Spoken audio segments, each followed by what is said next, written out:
impromptu, something like this. First of all, I'm very glad that in my new capacity as the special coordinator for Lebanon, I had the opportunity to brief the Security Council about my activities, but notably about the country, about Lebanon, and I spoke about opportunities and some risks as well.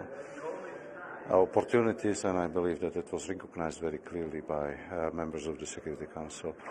The government is there, the program of the government is there, the program that is very solid, speaks about reforms, speaks about what to do and how to work. So all of that was very much recognized and encouraged. That was one of the messages that I heard.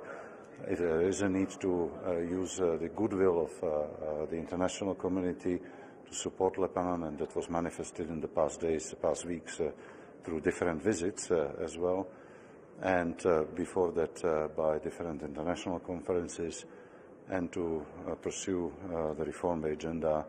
Deep reforms are needed for the benefit of the country and the people of the country, because there are a lot of economic issues, and that was one big block of opportunities and encouragement.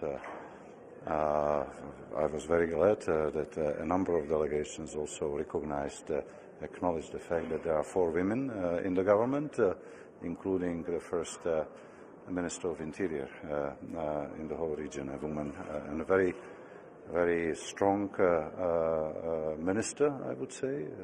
I had a meeting with her, and she has absolute clarity what to do and how to do, and I'm very much encouraged by that. Strong international support, as I said, is there. So all of that is on the side of opportunities. I mentioned also certain risks. First, again, economic, social issues. It's obvious from my meetings in the past 6 weeks that this is very highly on the agenda of the government. Hopefully soon the Parliament will adopt the budget, and the budget that hopefully will send a very strong signal that it's a reform budget. Secondly, I briefed about all the discussion and disputes that are sometimes happening around the topic of return of Syrian refugees. And it is a hotly discussed topic, and I mentioned this also because I registered that there is a national consensus, even or political consensus among major political parties in favor of return of Syrian refugees back home. So there is another big discussion about how to do it, with whom to do it, how to cooperate, and then it's a broader topic, how to shape relations between Lebanon and Syria as such.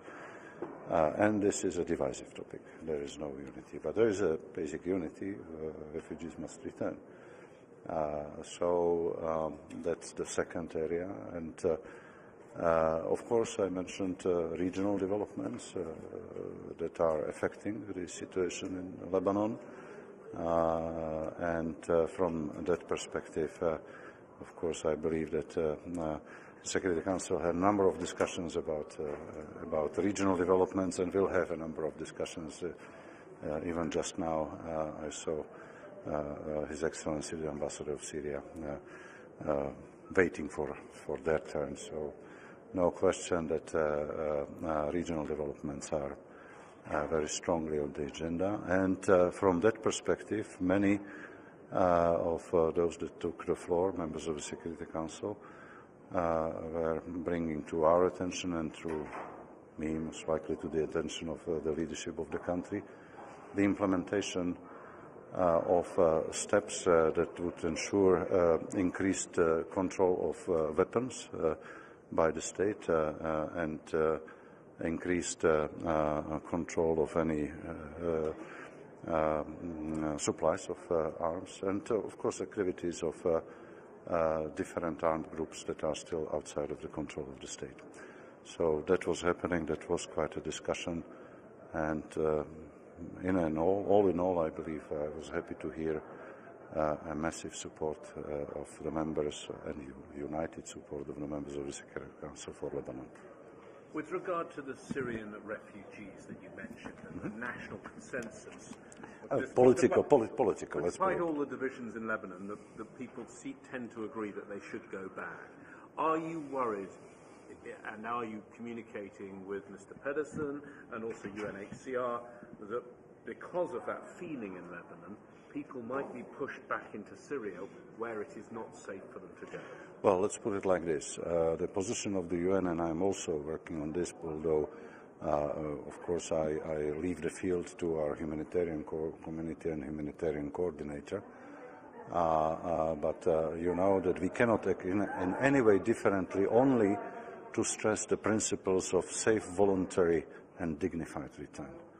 And you cannot expect from the UN, any side and any part of the UN, to do and think in any other different way. Yes, that's a discussion, as I said, dispute, and yes, there might be some individuals tempted to maybe propose some other approach, but I would say that at this point of time, in practice, everything is done according to the principles of safe, voluntary and dignified return. And I assume that that will be the continuation. This practice will be continued. And one final question on the other aspect you mentioned, which is the regional aspect.